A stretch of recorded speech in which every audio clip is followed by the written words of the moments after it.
వాస్తవంగా అర్జెంటుగా రాష్ట్ర ప్రభుత్వం క్యాబినెట్లో 2 కీలకమైన సూపర్ 6 అమలు చేయడానికి ముందుకొచ్చింది. ఒకటి విద్యార్థులకు ఫీజులు ఇస్తానంటుంది వచ్చే విద్యా సంవత్సరం నుంచి. అట్లాగే ఏదైతే మత్స్యకారులకు 20,000 అంటే సూపర్ 6లో కాదు కానీ ఇస్తానంటోంది. అట్లాగే ప్రధానమైనటువంటి అంశాల్లో రైతులకి తలా 10,000 రూపాయలు ఇస్తానంటే కేంద్ర 10,000తో పాటు తను 10,000 ఇస్తానంట.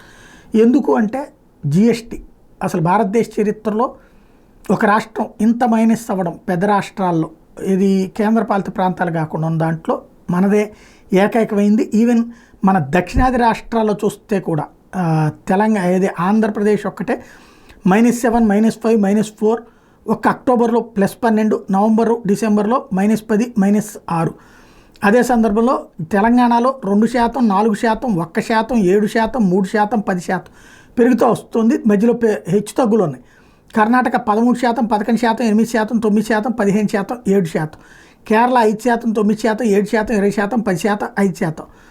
తమిళనాడు 5%, 7%, 5%, 4%, 9%, 11%. Total India 9%, 9%, 6%, 11%, 9%, 8%.